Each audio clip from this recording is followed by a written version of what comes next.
Morning students. चलिए आज हम स्टडी करेंगे एल्कोहल और ईथर का IUPAC। ठीक है, let us come on study IUPAC for alcohol and ether. ठीक है, तो देखें IUPAC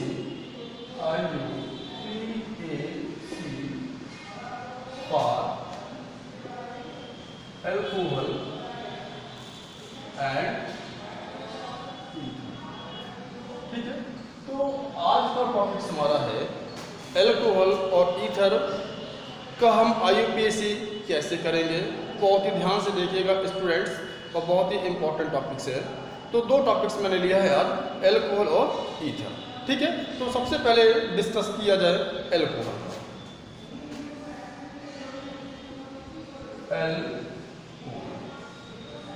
ठीक है, तो सबसे पहले हमारे मन में क्वेश्चंस ये आते हैं कि एल्कोहल क्या है। ठीक है, तो हम ये कह सकते हैं कि जब OH ग्रुप किसी एल्किल समूह के साथ अटैच होता है तो उसे हम एल्कोहल कहते हैं। It means when OH group alcoholic group attach with any alkyl group is called as alcohol. या हम ऐसे भी कह सकते हैं कि ROH संरचना सूत्र का जो यौगिक होता है उसे एल्कोहल कहते हैं। जहाँ पे R एल्किल ग्रुप होता है, OH क्या है? OH एक क्रियात्मक समूह, एक फंक्शनल ग्रुप है, और ये फंक्शनल ग्रुप किसके अंतर्गत आते हैं? एल्कोहल के अंतर्गत आते हैं। मेरी बात समझ रहे हैं आप? तो यहाँ पे जो एल्कोहल है, ROH संरचना सूत्र के यौगिक को हम एल्कोहल कहते हैं। It means we can say when OH group alcoholic group attached with any alkyl group is called as alcohol। ठीक है, अब जैसे मान लीजिए हमारे पास कोई एक ऐसा एल्कोहल है और उस एल्कोहल में OH ग्रुप के नंबर के अकॉर्डिंग, ठीक है, OH ग्रुप के नंबर के आधार पर एल्कोहल को 3 भाग में बांट दिया जाता है। ठीक है, तो यहाँ पे अगर कोई एक ऐसा एल्कोहल है जिसमें OH समूह की संख्या 1 है, कोई एक ऐसे कंपाउंड है जिसमें OH समूह की संख्या 2 है, कोई एक ऐसा कंपाउंड है जिसमें OH समूह की संख्या 3 है, तो on the basis of number of OH group in given compound it may be classified into 3 parts. First monohydric alcohol, second dihydric alcohol and third trihydric alcohol. ठीक है, तो मोनोहाइड्रिक एल्कोहल मीन्स एक ऐसा कंपाउंड जिसमें एक OH group presence हो, वो क्या कहलाएगा? मोनोहाइड्रिक। और एक ऐसा कंपाउंड जिसमें 2 OH ग्रुप प्रेजेंस हो उसे हम कहते हैं डाइहाइड्रिक एल्कोहल। और एक ऐसा कंपाउंड जिसमें 3 OH ग्रुप प्रेजेंस होते हैं तो उसे हम ट्राइहाइड्रिक एल्कोहल कहते हैं। ठीक है, तो देखिए यहाँ पे जैसे पहला क्या हम कह सकते हैं मोनोहाइड्रिक।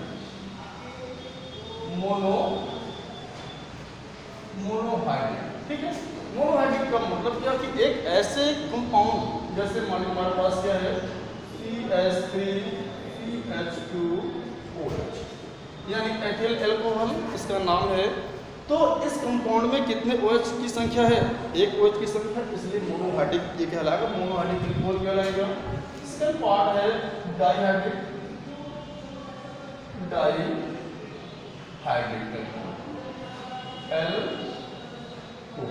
डाइहाइड्रिक एल्कोहल का मतलब एक ऐसे कंपाउंड जिसमें 2 OH ग्रुप प्रेजेंस होते हैं उसे हम डाइहाइड्रिक एल्कोहल कहते हैं। जैसे CH2OH, सिंगल बॉन्ड का CH2OH, ये डाइहाइड्रिक है। क्यों? क्योंकि इस कंपाउंड में 2 OH ग्रुप प्रेजेंस है, इसलिए डाइहाइड्रिक एल्कोहल होगा। ये मोनोहाइड्रिक है क्योंकि यहाँ पे एक OH प्रेजेंस है, इसलिए इसे कहेंगे मोनोहाइड्रिक एल्कोहल। और इसी प्रकार से ट्राइहाइड्रिक की बात किया जाए, ट्राइहाइड्रिक एल्कोहल यानी एक ऐसे कंपाउंड जिसमें 3 OH ग्रुप प्रेजेंस हो, जैसे एग्जांपल के रूप में CH2OH, CHOH और क्या CH2OH। तो इस कंपाउंड में OH समूह की संख्या कितनी है? हाइड्रोक्सिल ग्रुप की संख्या कितनी है? 1 2 3 होने की वजह से ये कंपाउंड ट्राइहाइड्रिक एल्कोहल के अंतर्गत आएंगे। इसमें 2 है इसलिए डाइहाइड्रिक एल्कोहल होगा, इसमें 1 है इसलिए इसे मोनोहाइड्रिक एल्कोहल कहेंगे। तो स्टूडेंट्स ये क्लियर हो गया। On the basis of number of OH group present in compound it may be classified into 3 part mono, di and trihydric alcohol. ठीक है, तो अभी तो हमने ये जाना कि संख्या के आधार पर, किसके संख्या के आधार पर, OH समूह की संख्या के आधार पर एल्कोहल को 3 भाग में डिवाइड किया गया। अभी इसका IUPAC नाम नहीं है, अभी इसका जनरल नेम क्या है? इसका जनरल नेम है एथिल एल्कोहल, इसका जनरल नेम है एथिलीन ग्लाइकॉल, इसका जनरल नेम है ग्लिसरीन या इसे हम ग्लिसरॉल भी कहते हैं। ठीक है, अब देखिए हम डिस्कस करते हैं। वैसे तो हम मान लेते हैं कि जो एल्कोहल जो होता है, एल्कोहल कौन होते हैं? एल्कोहल वो होता है जो CnH2n plus 2O, ठीक है, जिसका जनरल फार्मूला क्या होता है? CnH2n plus 2O को फॉलो करने वाले जो कंपाउंड होते हैं उसे हम एल्कोहल कहते हैं। ठीक है, तो यहाँ पे अगर हम मोनोहाइड्रिक एल्कोहल की बात करें तो मोनोहाइड्रिक एल्कोहल के जो क्लासिफिकेशंस होते हैं वो 3 प्रकार के होते हैं। ठीक है ना, मोनोहाइड्रिक एल्कोहल, ये जो मोनोहाइड्रिक एल्कोहल है इसको हम यानी मोनोहाइड्रिक एल्कोहल, ठीक है, मोनोहाइड्रिक एल्कोहल को 3 भाग में डिवाइड कर सकते हैं, 3 भाग में क्लासिफाई किया गया है। कौन कौन सा? एक तो फर्स्ट डिग्री एल्कोहल, या इसे कहते हैं प्राइमरी एल्कोहल। एक होता है सेकेंड डिग्री एल्कोहल, इसे कहते हैं क्या? सेकेंडरी एल्कोहल कहते हैं। एक होता है थर्ड डिग्री एल्कोहल, इसे कहते हैं क्या? Tertiary alcohol. क्या कहते हैं? टर्सरी एल्कोहल कहते हैं। तो ये भी हमें जानना है स्टूडेंट्स, क्योंकि हम IUPAC पढ़ने जा रहे हैं। तो first degree, second degree, third degree क्या है, मोनो, डाई और ट्राई क्या है। अगर इसी में से कोई एक एग्जाम्पल हमारे पास आए और हमें कहें कि इसका IUPAC नाम क्या होगा, तो IUPAC नाम जानने से पहले उसके कॉमन नाम को भी हमें जानना जरूरी होता है। तो आइए हम सीखते हैं कि फर्स्ट डिग्री, सेकंड डिग्री और थर्ड डिग्री एल्कोहल क्या है। ठीक है ना, देखें कि first degree carbon, second degree carbon और थर्ड डिग्री कार्बन क्या है। मैंने शायद आपको जूम ऐप पे एक बार ये बताया भी था और कहीं ना कहीं मैंने बताया भी, मैं एक बार और रिविजन कर रहा हूँ कि जब कार्बन की कोई सीधी श्रृंखला है, एक स्टेट चेन है कार्बन की स्टेट चेन में कोई भी कार्बन अगर अपने एडजस्टेंट एक कार्बन के साथ जुड़ा हुआ है, अपने एक निकटवर्ती कार्बन के साथ जुड़ा हुआ है, तो वह कार्बन फर्स्ट डिग्री का कार्बन होगा। अगर कोई कार्बन की सीधी श्रृंखला में कोई कार्बन अपने 2 निकटवर्ती कार्बन के साथ जुड़ा होगा तो वह कार्बन सेकंड डिग्री कार्बन कहलाएगा। और कार्बन की सीधी श्रृंखला में कोई कार्बन अपने निकटवर्ती, अपने एडजेसेंट 3 कार्बन के साथ जुड़े होते हैं तो वह थर्ड डिग्री कार्बन कहलाता है। जैसे मान लेते हैं यहाँ पे मैं एग्जाम्पल के माध्यम से बताता हूँ। जैसे यहाँ पे ये कार्बन, अगर हम इस कार्बन की बात करते हैं, इसका निकटवर्ती कार्बन ये होगा, यानी ये कार्बन एक निकटवर्ती, एक एडजेसेंट कार्बन के साथ अटैच है, इसलिए क्या होगा? ये फर्स्ट डिग्री का कार्बन कहलाएगा। और ये भी क्या है, अगर हम इस कार्बन की बात करते हैं तो ये अपने निकटवर्ती एक कार्बन के साथ जुड़ा हुआ है, इसलिए क्या होगा? ये भी एक फर्स्ट डिग्री कार्बन होगा। लेकिन यहाँ पे ये जो कार्बन है ये डायरेक्ट इस कार्बन से भी अटैच है और ये कार्बन इस कार्बन से भी अटैच है, यानी अपने एडजेसेंट, इट मींस ये अपने 2 निकटवर्ती कार्बन के साथ जुड़ा, इसलिए क्या होगा? ये सेकंड डिग्री कार्बन होगा। ठीक है, अब हम बात करते हैं कि फर्स्ट डिग्री एल्कोहल है क्या? जब OH group first degree carbon के साथ जुड़ा होगा, जैसे मान लीजिए फर्स्ट डिग्री कार्बन है, इसके साथ क्या है? एक OH ग्रुप अटैच है यहाँ पे, ठीक है, तो ये कैसा एल्कोहल होगा? फर्स्ट डिग्री का एल्कोहल होगा। आप ये कह सकते हैं when OH group attach with first degree carbon is called as first degree carbon. Okay, when OH group attached with a first degree carbon, so this type of alcohol comes under first degree alcohol or primary alcohol। ठीक है, तो जब OH group first degree carbon के साथ जुड़ा होता है तो उसे हम कहते हैं क्या? फर्स्ट डिग्री एल्कोहल कहते हैं। इसी प्रकार से चलो, तो फर्स्ट डिग्री हो गया, हम इसको हटाते हैं यहाँ से। अगर हम बात करते हैं कि जब OH group second degree carbon के साथ जुड़ा हो, तो सेकंड डिग्री कार्बन क्या? ये है, इसके साथ अगर OH ग्रुप आप ऐड करवा देते हैं तो कैसा एल्कोहल हो जाएगा? तो ये सेकेंडरी एल्कोहल हो जाएगा, यानी कि सेकंड डिग्री का एल्कोहल होगा। मेरी बात समझ रहे होंगे आप लोग कि जब OH group second degree carbon के साथ जुड़ा होगा तो सेकेंडरी एल्कोहल कहलाएगा। मेरी बात समझ रहे हैं आप? और अगर यही OH ग्रुप अगर यहाँ पे जुड़ा हो, यहाँ से हट जाए, OH ग्रुप यहाँ पे आ जाए, तो ये OH group first degree carbon के साथ अटैच है, तो ये क्या कहलाएगा? फर्स्ट डिग्री का एल्कोहल। फर्स्ट डिग्री के एल्कोहल को हम प्राइमरी एल्कोहल भी कहते हैं और सेकंड डिग्री एल्कोहल को हम सेकेंडरी एल्कोहल कहते हैं। ठीक है, अभी एक एल्कोहल और है जो क्या है? थर्ड डिग्री का एल्कोहल। तो यहाँ पे अब बात कर ले, अभी तो इसमें कोई थर्ड डिग्री कार्बन है नहीं, अगर यहाँ पे हम एक कार्बन और ऐड कर देते हैं, ठीक है, एक कार्बन और ऐड कर दिया, तो ये कार्बन कितने कार्बन के साथ अटैच हो गया? 1 2 3, 3 कार्बन के साथ अटैच हो गया, तो ये वाला कार्बन क्या कहलाएगा? थर्ड डिग्री कार्बन कहलाएगा। अब इस समय अगर यहाँ पे OH ग्रुप आकर के ऐड हो जाता है तो बिल्कुल क्लियर है ये OH group third degree carbon के साथ अटैच है, तो ये क्या कहलाएगा? Third degree alcohol, third degree alcohol कहलाएगा या टर्सरी एल्कोहल कहलाता है। क्यों? बात समझ गए होंगे आप लोग कि फर्स्ट डिग्री एल्कोहल क्या है, सेकंड डिग्री एल्कोहल क्या है और थर्ड डिग्री एल्कोहल क्या है। मैं एक बार और बता दूं कि जब OH group first degree carbon के साथ जुड़े होते हैं तो उसे हम फर्स्ट डिग्री एल्कोहल या प्राइमरी एल्कोहल कहते हैं। दूसरा, जब OH group second degree carbon के साथ जुड़ा होता है तो वह सेकंड डिग्री एल्कोहल या सेकेंडरी एल्कोहल कहलाता है। और इसी प्रकार से जब OH ग्रुप 3 डिग्री कार्बन के साथ जुड़ा होता है तो उसे थर्ड डिग्री एल्कोहल या टर्सरी एल्कोहल कहते हैं। ओके, क्लियर हो गया? When OH group attach with a first degree carbon called as primary alcohol और first degree alcohol, at the same way when OH group attach with second degree carbon it is called as secondary alcohol और second degree alcohol. Further when OH group attach with third degree carbon is called as third degree alcohol और tertiary alcohol. ये तो बात हो गई क्या?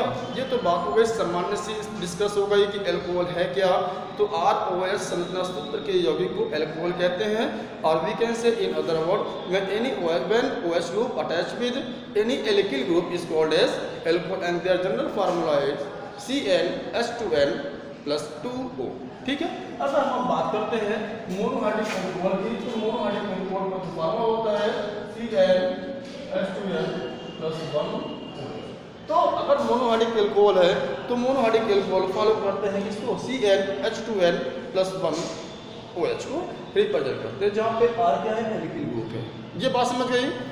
अगर इतनी बात समझ में आ गई है तो अब हमारा जो मेन टॉपिक्स है एल्कोहल का IUPAC कैसे करना है। ठीक है, तो इसको आप कॉपी कीजिए। अब हमारा जो मेन टॉपिक्स है एल्कोहल का IUPAC करना। ठीक है, चलो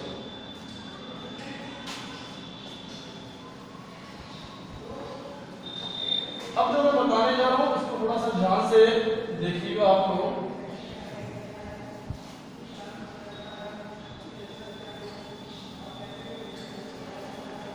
ध्यान से देखना आप लोग, बहुत ही इंपॉर्टेंट पॉइंट्स है ये, बहुत ही इंपॉर्टेंट पॉइंट्स है। एल्कोहल का हमें IUPAC नॉमेनक्लेचर करना है। कोई एक ऐसे कंपाउंड है जिसमें क्रियात्मक समूह के रूप में OH ग्रुप प्रेजेंस होते हैं, तो उस कंपाउंड का IUPAC कैसे करना है। ठीक है, तो हमें पता है, ये क्लियर है कि जो भी ROH, ध्यान देना, ROH संरचना सूत्र के यौगिक क्या कहलाते हैं? कहलाते हैं एल्कोहल। ठीक है, तो इसके देखिए हम दो तरह से इसके IUPAC कर सकते हैं कि जब हम OH ग्रुप को क्रियात्मक समूह के रूप में मानते हैं, और दूसरा जब हम OH समूह को क्रियात्मक समूह के रूप में ना मान करके हम इसे सब्स्टिट्यूएंट्स ग्रुप यानी प्रतिस्थापित समूह के रूप में मानते हैं, तो इसका नाम कैसे लिखते हैं। ठीक है, तो दो तरह से इसे मानते हैं। ठीक है, जब ये OH ग्रुप जो है, ये OH ग्रुप को हम क्या मानते हैं? As a functional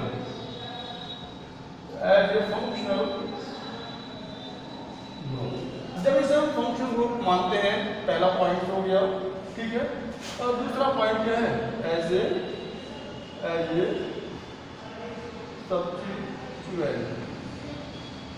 substituent group मानते हैं, यानी एक क्रियात्मक समूह मानते हैं जब क्रियात्मक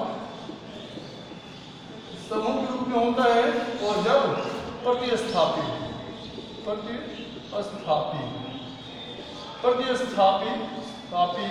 समूह, ठीक है, दो रूप में मानते हैं। जब हम आईयूपीएसी करने जा रहे हैं और ओएस समूह को हम एक क्रियात्मक समूह के रूप में मानते हैं, उस समय क्या करना होता है, ठीक है, ध्यान देना बहुत इंपॉर्टेंट है। जब हम OH को हम क्रियात्मक समूह के रूप में मानते हैं तो क्या करना होता है, करना ये होता है कि एल्केन से हम क्या करते हैं, ई हटाते हैं। एल्केन से ई हटा देंगे और सफिक्स इसका क्या होता है, ध्यान देना, इसका जो सफिक्स होता है वो होता है OL। क्या होता है, OL। OL सफिक्स किसका होता है, एल्कोहल का होता है, ठीक है। तो एल्केन से ई हटाएंगे और सफिक्स क्या जोड़ेंगे, OL, और फिर क्या हो जाएगा, एल्केनॉल। एल्केन यहाँ ई हट गया और क्या डाल गया, OL, ठीक है। तो एल्केन से ई हटाया और क्या ऐड कर दिया, OL ऐड कर दिया, तो क्या हो गया, एल्केनॉल हो गया। देखो ये ध्यान देना, हम OL का प्रयोग, OL क्या है, एल्कोहल का सफिक्स है, ये ध्यान देना। एल्कोहल में जब हम ऐड करते हैं इसका सफिक्स, तो एल्कोहल का जो सफिक्स होता है वो क्या होता है, OL। और OL लगाना कहाँ पे है, एल्केन। अब एल्केन का मतलब जो भी कंपाउंड है उस कंपाउंड में कितने कार्बन है, उस, जैसे मान लीजिए 3 कार्बन है तो 3 कार्बन का प्रीफिक्स क्या होगा, 3 कार्बन का एल्केन क्या होगा, प्रोपेन होगा। तो प्रोपेन में से ई हटाना है, आपको क्या ऐड कर देना है, OL ऐड कर देना है। मान लीजिए हमारे पास 6 कार्बन है, उस एल्कोहल में 6 कार्बन है, तो 6 कार्बन का एल्केन क्या होगा, हेक्सेन। हेक्सेन से ई हटाना और क्या ऐड करना, OL। तो हम OL कब ऐड करते हैं, OL कब ऐड करेंगे, जब हम उसे क्रियात्मक समूह के रूप में देखते हैं, ठीक है। जब हम उसे क्रियात्मक समूह के रूप में देखते हैं तब उसके सफिक्स को हम सफिक्स OL का यूज करते हैं, ठीक है। लेकिन जब हम उस कंपाउंड में OH ग्रुप को एज ए फंक्शनल ग्रुप में ना मानकर एक सब्स्टिट्यूएंट ग्रुप मानते हैं, एक प्रतिस्थापित समूह मानते हैं, तो उस कंडीशन में एल्केन से ई नहीं हटेगा। ध्यान देना, उस सिचुएशंस में एल्केन से ई को नहीं हटाना है और उस सिचुएशंस में हमें सफिक्स OL का प्रयोग नहीं करना है। इसका डायरेक्ट क्या नाम देना है, डायरेक्ट इसके नाम, जो OH का जो नाम होगा, OH का जो नाम है OH यानी हाइड्रॉक्सी, क्या लिख देना है, डायरेक्ट हमें क्या लिख देना है, हाइड्रॉक्सी, ठीक है। और डायरेक्ट हाइड्रॉक्सी लिखने का मतलब फिर क्या हो गया, ये रिप्रेजेंट करता है कि ये OH ग्रुप है, ठीक है। तो यहाँ पे 2 रास्ते हैं, तो दोनों तरह से आप इसके नाम बना सकते हैं। जब आप ये माने कि जब ये एज ए फंक्शन ग्रुप के रूप में जब इसको मानते हैं तो वहाँ पे हम OH, तो वहाँ पे हम OL का प्रयोग करते हैं, सफिक्स OL का यूज़ करेंगे। लेकिन जब हम वहाँ पे इसे फंक्शनल ग्रुप के रूप में नहीं मानते हैं तो वहाँ पे सफिक्स OL का प्रयोग नहीं करेंगे। तो उस सिचुएशंस में, उस कंडीशंस में वहाँ पे हम डायरेक्ट उसका OH का ही नाम लिख देते हैं, हाइड्रॉक्सी। ये क्लियर हो गया स्टूडेंट्स, ये बहुत इंपॉर्टेंट पॉइंट्स हैं। 2 पॉइंट्स हैं, ROH का हमें आईयूपीएसी करना है और एल्कोहल का हमें आईयूपीएसी करना है। तो 2 तरीके से जब हम OH को क्रियात्मक समूह के रूप में मानते हैं या जब हम उसे प्रतिस्थापित समूह के रूप में मानते हैं, ठीक है। जब हम क्रियात्मक समूह के रूप में मानेंगे तो उस समय एल्केन से ई हटाकर सफिक्स OL ऐड कर देते हैं। लेकिन जब प्रतिस्थापित समूह के रूप में मानते हैं तो वहाँ पे एल्केन से ई नहीं हटाना, हमें डायरेक्ट ही उस OH का नाम, यानी एल्केन के पहले जो भी हमारे कार्बन है उसके पहले हमें हाइड्रॉक्सी लिख देना होता है। हाइड्रॉक्सी लिखने के बाद में फिर जितने कार्बन की श्रृंखला है उसका एल्केन लिख देते हैं। बात समझ रहे हैं आप? तो चलिए इसको आप कॉपी कीजिए, मैं आपको एग्जाम्पल के माध्यम से बताता हूँ कैसे क्या करना होता है। ठीक है,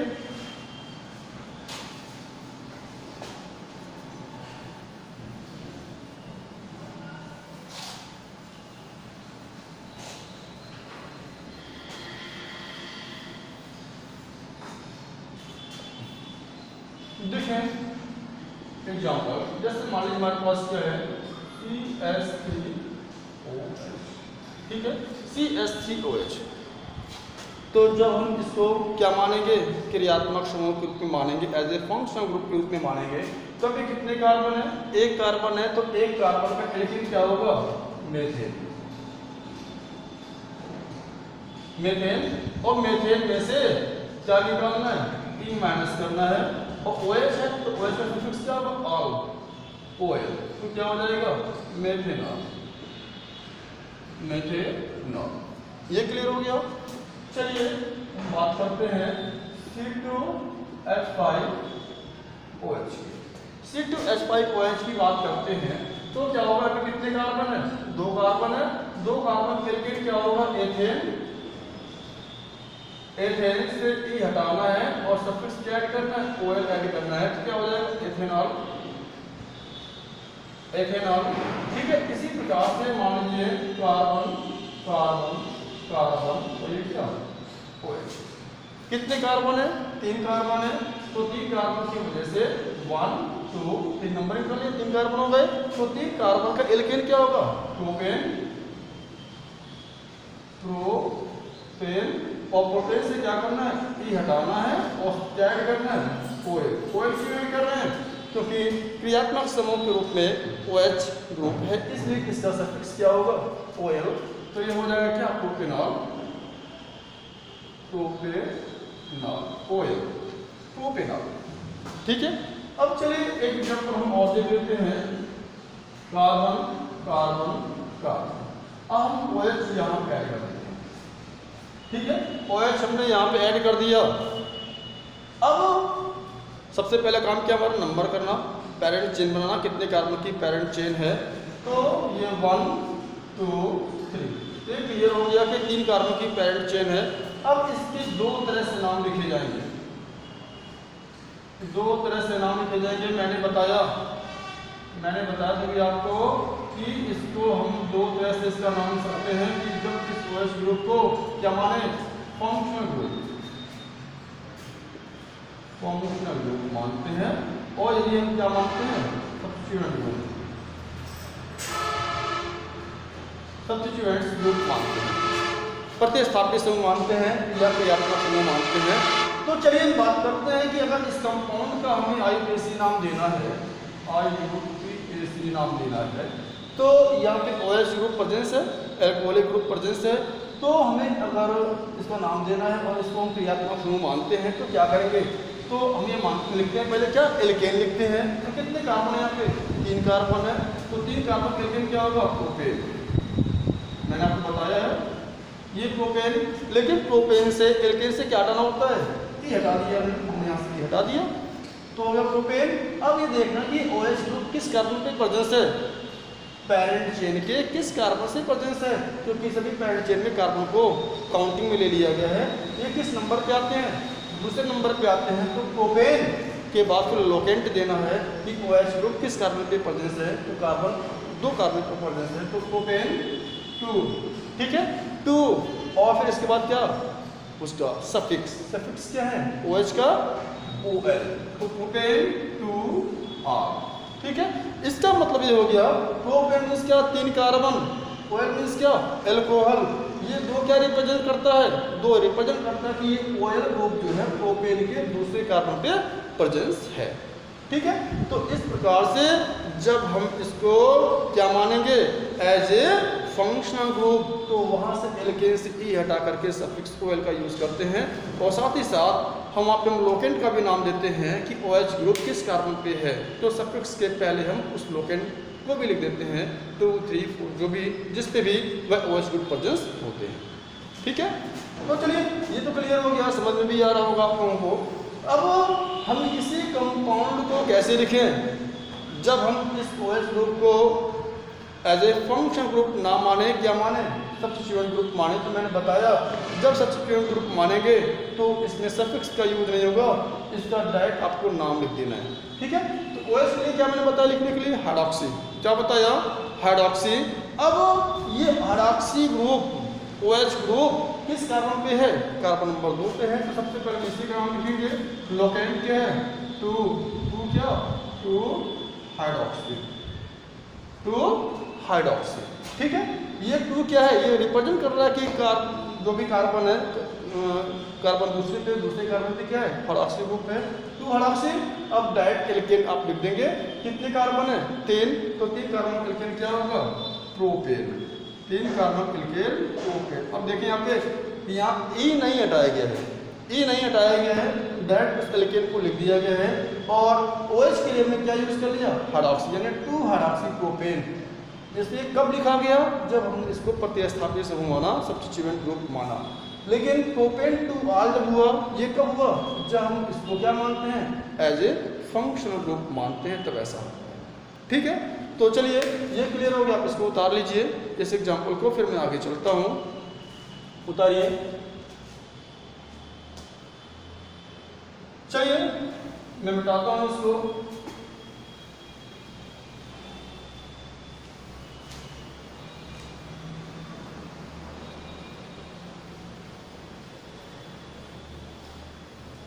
अब हम डाइहाइड्रॉक्सी अल्कोहल की बात कर लें, जैसे मैंने बताया एग्जाम्पल में, CH2OH और CH2OH, इसके भी 2 नाम बनेंगे जब हम क्रियात्मक समूह ग्रुप मानते हैं, as a functional group, as a substituent group, ठीक है। जब इसे क्रियात्मक समूह ग्रुप मानते हैं और तब क्या नाम होगा, जब किसी कंपाउंड OH ग्रुप को एक सब्स्टिट्यूएंट ग्रुप के रूप में मानते हैं तो क्या नाम होगा। तो पहले सबसे पहले काउंट करना आपको, 1, तो ये काउंट हो गया। काउंट होने के बाद में यहाँ पे कितने कार्बन है, जब हम इसको क्रियात्मक समूह ग्रुप में मानेंगे तो एल्केन में से E हटा के सफिक्स OL जोड़ना है। तो 2 कार्बन है, 2 कार्बन का एल्केन क्या होगा, एथेन। मैंने बताया कि जब क्रियात्मक समूह मानेंगे तो E यहाँ से आप हटा देंगे, एथेन, ठीक है। अब देखते हैं OH ग्रुप के लिए तो ऑल है, लेकिन ये OH ग्रुप किस कार्बन पे है, कार्बन 1 पे, कार्बन 2 पे है। तो दोनों का लोकेंट लिखेंगे 1, 2, 2 बार है इसलिए डाई, क्या डाई, OL, एथेन 1, 2 डाई आल। ये क्लियर हो गया। चलिए अगर हम इसी को सब्स्टिट्यूएंट ग्रुप के रूप में मानते हैं तो इसका नाम क्या होगा। तो मैंने बताया सबसे पहले उस सब्स्टिट्यूएंट का नाम लिख देना होता है, उसका नाम क्या है, हाइड्रॉक्सी। ये हाइड्रॉक्सी 1 पे और 2 पे है, तो लिखेंगे क्या, 1, 2 डाई हाइड्रॉक्सी, 1, 2 डाई हाइड्रॉक्सी। कितने कार्बन, 2 के लिए क्या, यहाँ से भी नहीं हटेगा। मेरी बात समझ रहे हैं आप। तो ये क्लियर हो गया कि अगर फंक्शन ग्रुप के रूप में मानते हैं तो सफिक्स OL का यूज़ करेंगे, अगर सब्स्टिट्यूएंट ग्रुप के रूप में मानते हैं तो वहाँ पे सफिक्स का यूज़ नहीं होगा, डायरेक्ट उस फंक्शन ग्रुप का नाम ही लिख देते हैं हाइड्रॉक्सी के रूप में। ओके, चलिए एक एग्जाम्पल और देते हैं, मिसाल का CH2OH, CHOH और CH2OH, इसका क्या नाम बनेगा, जब हम इसे फंक्शन ग्रुप मानेंगे तो इसे हम सब्स्टिट्यूएंट ग्रुप के रूप में मानेंगे। तो कार्बन की गिनती कर लेंगे, आप पैरेंट चेन बना लेंगे, 1, 2, 3 कार्बन का पैरेंट चेन बन गया, ठीक है ना। तो 3 कार्बन का एल्केन क्या होगा, प्रोपेन, प्रोपेन से आपको E हटा देना है, यहाँ पे ध्यान रहे, E हट गया। OH ग्रुप किस कार्बन पर है, 1 पे भी है, 2 पे भी है और 3 पे भी है, यानी प्रोपेन 1, 2, 3, क्या कितनी बार, 3 बार है, इसलिए ट्राई क्या चीज, OL किसके लिए, OH ग्रुप के लिए OL का प्रयोग किया, ठीक है। चलिए अगर हम इसको क्या मानते हैं, एज ए सब्स्टिट्यूएंट ग्रुप के रूप में मानते हैं तो क्या होगा, सब्स्टिट्यूएंट का नाम पहले लिख देना है, तो क्या 1, 2, 3 ट्राई हाइड्रॉक्सी, 1, 2, 3 ट्राई हाइड्रॉक्सी। कितने कार्बन, 3 कार्बन क्या हो जाएगा, प्रोपेन, ठीक है, तो इस प्रकार से हम IUPAC करते हैं किसका, एल्कोहल का। तो जनरली दो तरह से है कि जब हम क्रियात्मक समूह मानेंगे तो एल्केन में से ई हटाएंगे, सफिक्स OL जोड़ेंगे, टोटल क्या होगा, एल्केनॉल। चलिए मैं कुछ और एग्जांपल बताता हूँ आपको, समझ लीजिए, और फिर आपको जो भी बुक में मिले या जहाँ से एग्जाम्पल मिले आप उसके IUPAC नाम लिखने की कोशिश करें। जितना भी आप नाम लिखेंगे, जहाँ से भी आपको मिल जाए नाम लिखें, तो वो चीज़ आपका बिल्कुल भी कॉन्सेप्ट क्लियर हो जाएगा। ठीक है, चलें अगर बात करते हैं, हमारे पास कंपाउंड है कार्बन कार्बन कार्बन कार्बन, और ये एक कार्बन यहाँ पे है और एक जो है चलो यहाँ, हमारे पास एक एग्जाम्पल है। ठीक है, तो सबसे बड़ी प्रॉब्लम क्या है, सबसे बड़ी स्टूडेंट्स की प्रॉब्लम होती है कि कंपाउंड तो हमारे सामने है, हमें रूल भी पता है, यहाँ पे OH है तो एल्कोहलिक ग्रुप है और इसका सफिक्स OL का भी प्रयोग होगा यहाँ पे, लेकिन सबसे बड़ी प्रॉब्लम ये होती है कि हमारी काउंटिंग कहाँ से हो, हम अपना पेरेंट चेन का जो सिलेक्शन करने जा रहे हैं हम काउंटिंग कहाँ से करें। तो स्टूडेंट्स नो डाउट आपको काउंटिंग वहाँ से करनी है जहाँ से कोई फंक्शनल ग्रुप तुरंत मिल जाता है, जिस कार्बन पे फंक्शनल ग्रुप तुरंत ही ऑब्टेन हो जाए, वहीं से हमें अपने पेरेंट चेन की काउंटिंग करनी है। तो ठीक है, यहाँ पे देखो OH है, ये OH क्या है, फंक्शनल ग्रुप है, यहाँ पे साइड चेन भी है, लेकिन साइड की कार्बन नंबर 2 पे है। ठीक है, तो हमारी काउंटिंग कहाँ से होगी, काउंटिंग हमारी यहाँ से होगी 1 2 3, चाहे 4 यहाँ ले चाहे 4 यहाँ पे है, 4 कार्बन की चेन बनेगी हमारी। अब देखिए हो गया, ये होने के बाद में हमें इसका नाम देना है, तो सबसे पहले किसका नाम देते हैं, सबसे पहले हम जो साइड चेन होता है, तो साइड चेन क्या है, जो भी पेरेंट चेन से जो श्रृंखलाएं निकली होती हैं, पेरेंट चेन से जो चेन निकला होता है वो क्या कहलाती है, साइड चेन कहलाती हैं। या आप ऐसे कह सकते हो कि कंपाउंड में ऐसे कार्बन जो नंबरिंग के अंतर्गत ना आए हों, जिनका नंबरिंग नहीं किया गया है, वो क्या होंगे, वो साइड चेन में आते हैं। लेकिन जिस कार्बन के नंबरिंग हो जाती हैं वो क्या होते हैं, वो होता है क्या, वो पेरेंट चेन होता है। ठीक है, तो सबसे पहले तो साइड चेन का नाम लिखना है। साइड में कितने कार्बन है, एक कार्बन है, तो एक कार्बन का एल्किल ग्रुप क्या होगा, मैंने आपको बताया स्टार्टिंग में ही, एक कार्बन का एल्किल ग्रुप होता है मिथिल, 2 कार्बन का क्या होता है एथिल, 3 कार्बन क्या होता है प्रोपेल। तो ये मेथिल हो गया, लेकिन मेथिल ये किस कार्बन पर है, कार्बन नंबर 3 पे है, इसलिए 3 क्या 3 मेथिल। कितने कार्बन है, 4 कार्बन, तो 4 कार्बन का एल्केन क्या होगा, ब्यूटेन। 4 कार्बन का क्या होगा, ब्यूटेन। तो करना क्या, इसके एल्केन में से हटाना है और क्या जोड़ना है, OL। लेकिन ये OL है, ये OH जो है किस कार्बन पर है, कार्बन नंबर 1 पे प्रदेश है, इसलिए ब्यूटेन 1R। तो 3 मेथिल ब्यूटेन 1R। तो ऐसे ढेर सारे जो भी एग्जाम्पल मिले आपको, आप आराम से कर सकते हैं। तो ये एल्कोहल आपको समाप्त होते हैं। मैं एक बार और थोड़ा सा लिख देता हूँ, आप उसको उतार लीजिए एल्कोहल के लिए। ठीक है, मैं कुछ पॉइंट लिखता हूँ एल्कोहल के लिए, एल्कोहल के लिए कुछ पॉइंट। सबसे पहले पॉइंट तो ये है, पहला पॉइंट जो भी R-OH के फार्मूले को एल्कोहल कहलाएंगे। ठीक है, और इनका जो सफिक्स यूज होता है, जो सफिक्स यूज होगा इसका वो क्या होगा, OL होगा। और इनके जो जनरल फार्मूले होते हैं वो क्या होता है, CnH2n + 2O या CnH2n + 1। इतनी बात हो गई। ठीक है, जब हम IUPAC करते हैं, IUPAC करते हैं, IUPAC में क्रियात्मक समूह होगा, क्रियात्मक समूह। ठीक है, यानी क्या, फंक्शनल ग्रुप। जब क्या मान लिया, फंक्शनल ग्रुप मान के काम करते हैं, उस समय क्या होता है, एल्केन से की हटाते हैं और सफिक्स क्या होते हैं, और तो क्या हो जाएगा, ये एल्केनॉल। ये पहला पॉइंट, ठीक है। और दूसरा पॉइंट क्या कि जब हम किसी ROH को हम क्या मानते हैं, प्रतिस्थापित समूह। क्या मानते हैं, प्रतिस्थापित समूह। ये कौन सा group, substituent group, substituent group मानते हैं। तो वहां पे क्या होना है, नो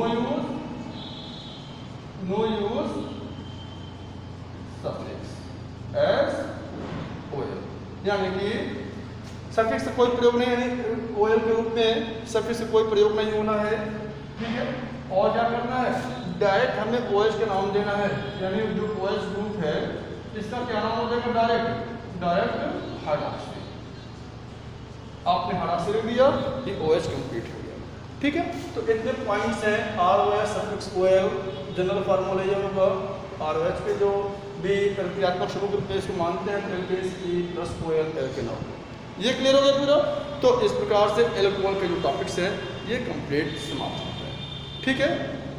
चलिए अब हम डिस्कस करते हैं किसका, हम डिस्कस करते हैं अब ईथर का, ठीक है।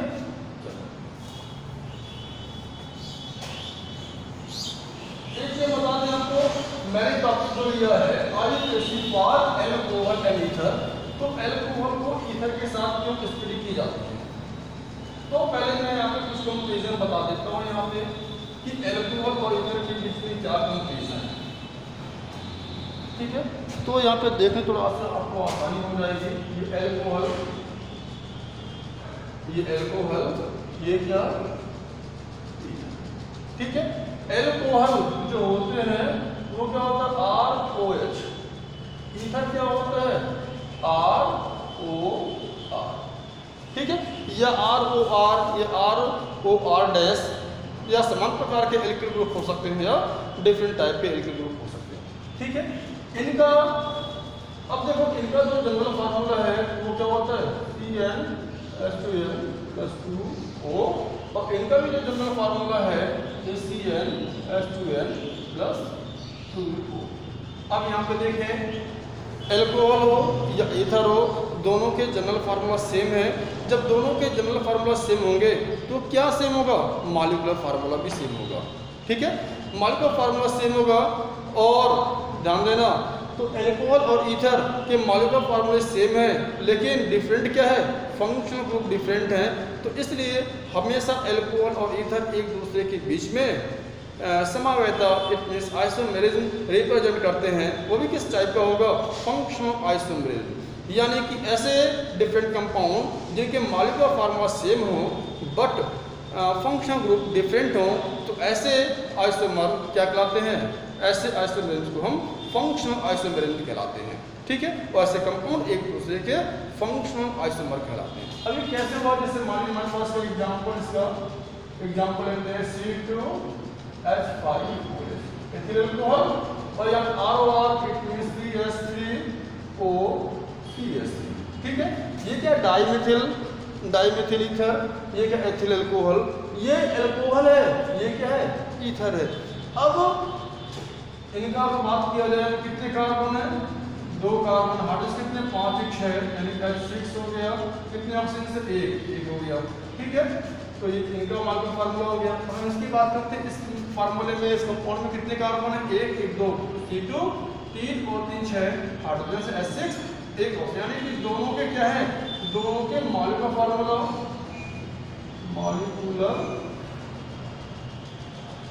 फार्मूला क्या है, सेम है, बट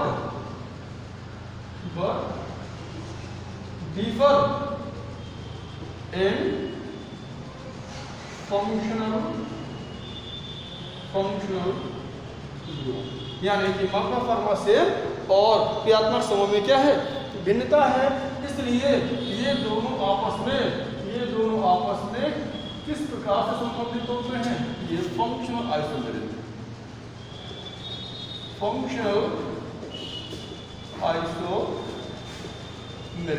रिप्रेजेंट करते हैं। तो यहाँ पे तुलना हो गया एल्कोहल और ईथर। बता दूं आपको, एल्कोहल और ईथर दोनों के मॉलिक्यूलर फार्मूला सेम होते हैं, क्योंकि ये दोनों के दोनों CnH2n+2O को फॉलो करते हैं और ये भी CnH2n+2O को फॉलो करता है, इसलिए दोनों के मॉलिक्यूलर फार्मूला सेम हो जाते हैं। ठीक है, लेकिन डिफर किस में हो जाएंगे? डिफर क्रियात्मक समूह में। जैसे यहाँ पे इसका क्रियात्मक समूह क्या है? एल्कोहल है, इनका क्या है? ऑक्सी है। ठीक है, और मॉलिक्यूलर फार्मूला दोनों के सेम आ रहे हैं लेकिन क्रियात्मक समूह भिन्न है, इसलिए एल्कोहल और ईथर एक दूसरे के क्या होते हैं? फंक्शनल आइसोमेरिज्म होते हैं। मेरी बात समझ रहे हैं आप? तो इसके बाद तो टॉपिक हमारा क्या होगा? ईथर का होगा। क्या होगा? ईथर का। ठीक है, तो चलिए थोड़ा सा हम डिस्कस कर लेते हैं ईथर का भी हम।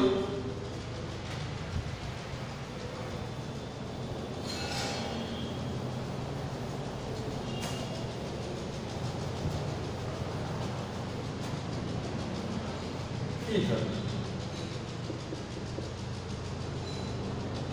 देखिए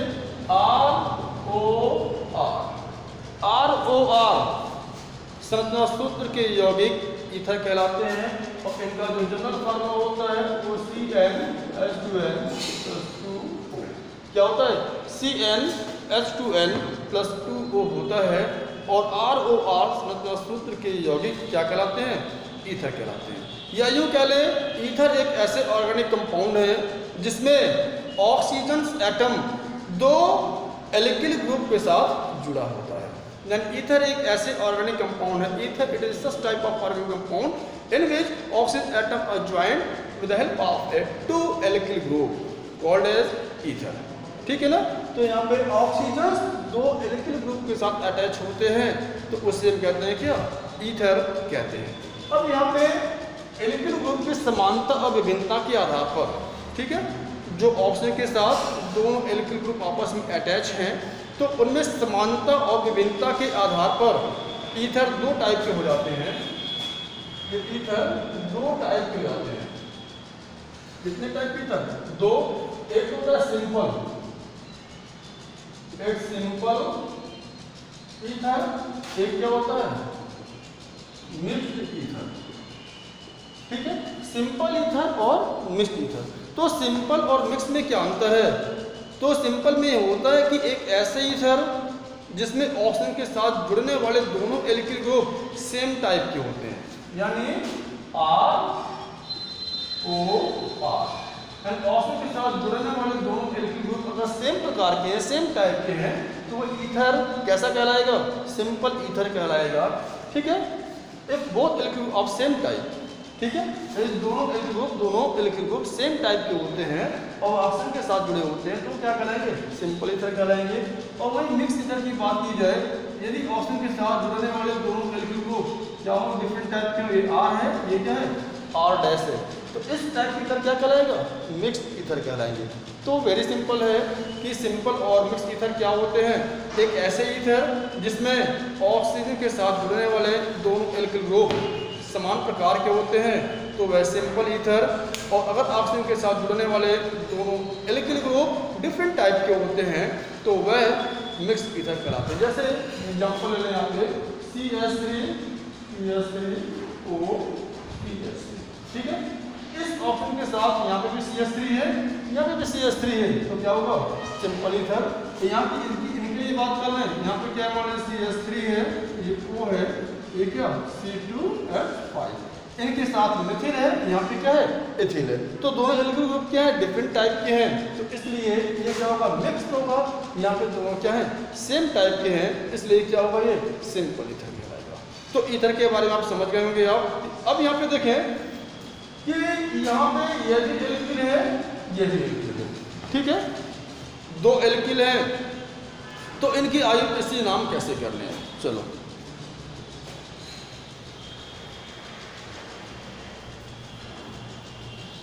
चाहे सिंपल हो चाहे मिक्स हो, दोनों के लिए तो एक ही है। ध्यान दें, ROR। समझ रहे हो? ये भी क्या? एल्किल ग्रुप है, ये भी क्या है? एल्किल ग्रुप है। तो दोनों के संगत एल्केन ही बनेगा।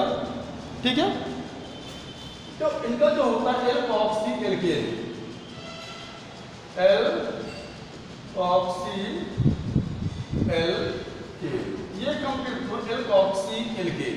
ठीक है, तो क्या करना है, अब यहाँ पे देखें कि जब यहाँ पे दो एल्किल ग्रुप हैं, ठीक है, एक ऑक्सीजन के साथ दो एल्किल ग्रुप जुड़े हुए हैं, तो कभी कभी दोनों एल्किल में सेम एल्किल ग्रुप होंगे। जब सेम एल्किल ग्रुप होंगे तो कार्बन की संख्या भी सेम होगी इधर उधर। लेकिन अगर मिक्स ईथर की बात की जाती है तो वहाँ पे क्या होगा, कोई एक ऐसा एल्किल ग्रुप होगा जिसमें कार्बन की संख्या ज़्यादा होगी और किसी में कम होगा। तो जिस भी एल्किल ग्रुप में कार्बन की संख्या ज़्यादा होगी उसे हम पैरेंट चेन बना लेते हैं। ठीक है ना, और जो कार्बन गिनती में आ जाते हैं उसे हम क्या लिखते हैं, एल्केन, डायरेक्ट उसको हम एल्केन लिख देते हैं। और जिस कार्बन को गिनती में नहीं ले आते हैं उसके एल्केन में से ए हटा के ऑक्सीजन, यानी एल्केन से ए हटाना है और क्या ऐड करना है, ऑक्सीजन। क्या ऐड करना, ऑक्सीजन। तो किस एल्केन से एन हटाना है, उस एल्केन से एन हटाना है जिस एल्केन को आपने काउंटिंग नहीं किया है। ठीक है ना, और प्लस कर देंगे एल्केन, दूसरे एल्केन की एल्केन लिख देंगे और क्या हो जाएगा, एल्कोक्सी एल्केन। ये इसके फार्मूला हो गया। अब देखिए मैं एग्जाम्पल के माध्यम से आपको बताता हूँ, आपको आसानी हो जाएंगे समझने में।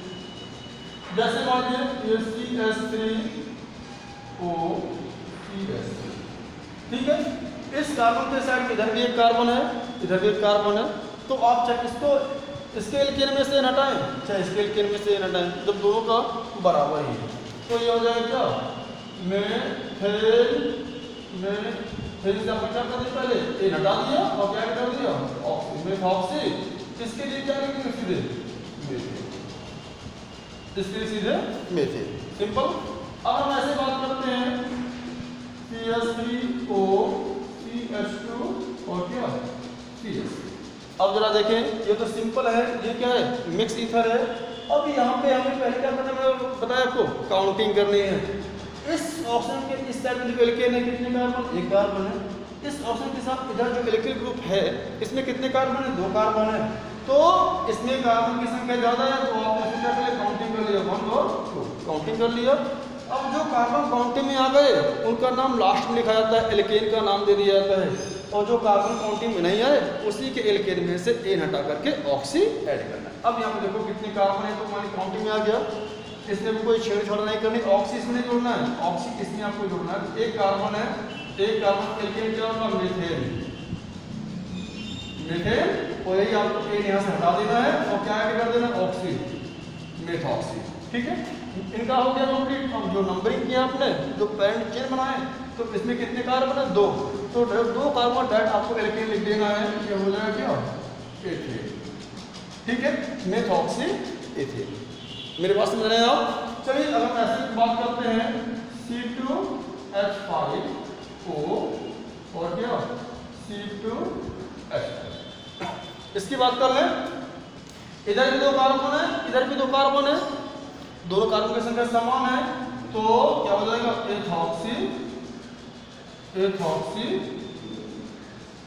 Ethoxy ethane. बात समझ रहे हैं आप। तो ऐसे ही आपको करना है कि आपको मेथॉक्सी कहाँ जोड़ना है, आपको ऑक्सी कहाँ जोड़ना है, जो कार्बन काउंटिंग में नहीं आए। ठीक है, वो उसी में से आपको एल्केन से एन को हटा करके ऑक्सी ऐड करना। चलिए कुछ और एग्जाम्पल मैं आपको बताता हूँ।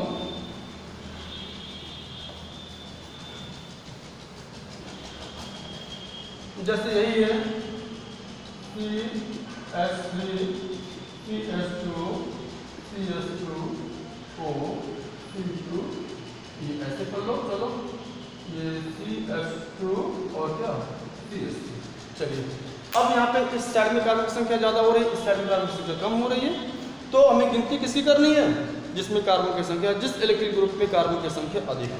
तो हमने काउंटिंग कर लिया 1 2, ये हो गया काउंटिंग।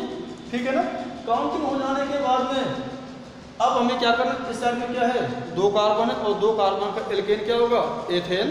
तो एथेन से क्या करना है आपको, एन हटाना है, यानी ये नाम हो जाएगा कैसे, एथेन। एथेन से क्या हटाना आपको, एन हटा दिया और क्या कर दिया, ऑक्सी। एथॉक्सी काम कंप्लीट। कितने कार्बन? 3 कार्बन, और 3 कार्बन का एल्केन क्या होगा? Propane. Ethoxy propane. Students clear हो रहा है ना? टॉपिक्स और कॉन्सेप्ट क्लियर हो रहा है? Ethoxy propane. चलिए मैं एक एग्जांपल और देता हूं आपको, वेरी इंपॉर्टेंट एग्जांपल है। देखें, ये CH3 O, ये कार्बन CH और CH3, ये क्या? अब यहाँ पे भी एल्किल ग्रुप है, इस ऑप्शन के साथ भी एल्किल ग्रुप है, यहाँ पे एल्किल ग्रुप है। मैंने बताया आपको क्या करना है, पहले जिसमें कार्बन की संख्या ज़्यादा हो उसकी आप क्या कर लें? नंबरिंग कर लें। तो नंबरिंग कर लें आप 1 2 3, ठीक है। अब यहाँ पे जो ऑक्सी ग्रुप है यहाँ पे, ये किस कार्बन से अटैच है? कार्बन दूसरे से अटैच है। किससे अटैच है? दूसरे से अटैच है। भाई देखो 1 2 3, ये जो OR जो दिख रहा है आपको, R मीन्स क्या? एल्किल ग्रुप, ठीक है। ये किस पे अटैच है? कार्बन नंबर 2 पे है। तो सबसे पहले आपको जो क्रियात्मक समूह जिस कार्बन पे अटैच है उसका स्थान का नाम देना होता है, ठीक है। किस कार्बन पे? 2 पे है, तो देखिए 2 पे क्या है? ऑक्सी ग्रुप है। तो ये एक कार्बन है, इसके एक कार्बन के एल्केन से क्या करना? एन हटाना और ऑक्सी ऐड करना है। तो एक कार्बन का एल्केन क्या? मीथेन, और मीथेन से क्या हटाना? एन, क्या ऐड करना? ऑक्सी। तो 2 क्या हो जाएगा? 2 मेथॉक्सी, 2 मेथॉक्सी। ये क्लियर? जब 2 मेथॉक्सी क्लियर हो गया तो कितने कार्बन है यहाँ पे? 3 कार्बन की पैरेंट चेन बनी है, तो 2 मेथॉक्सी क्या? Propane, 2 methoxy propane. तो इस प्रकार से स्टूडेंट्स हम लोग ईथर का IUPAC करते हैं, ठीक है। बहुत ही आसान है ईथर का। एक ऑक्सीजन के साथ 2 एल्किल ग्रुप ऐड होंगे। अगर दोनों समान प्रकार के हैं तो सिंपल, दोनों डिफरेंट टाइप के हैं तो मिक्स, ठीक है। नाम कैसे करना होता है? कंप्लीट एल्कोक्सी एल्केन, यानी एक एल्केन से एन हटाते हैं और ऑक्सी जोड़ते हैं, और दूसरा जो एल्केन होता है उसको हम डायरेक्ट वैसे ही लिख देते हैं। लेकिन किसके एल्केन से एन हटाना है? ठीक है, उस एल्केन से एन हटाना है जिसमें कार्बन की संख्या कम होती है या जो कार्बन को काउंटिंग में नहीं ले आते हैं, ठीक है। उसमें से आपको एन हटा के ऑक्सी ऐड करना होता है। जैसे यहाँ पे किया ना, एक कार्बन है, इसी में से क्या किया? इस एक कार्बन एल्केन से हम एन हटाया और ऑक्सी ऐड कर दिया। तो स्टूडेंट्स, आई होप आप लोगों को समझ में आया होगा, ठीक है। जितना मैंने बोर्डिंग किया है उसको आप उतारते भी चले होंगे, साफ साफ इसका नोट्स बनाइएगा, ठीक है।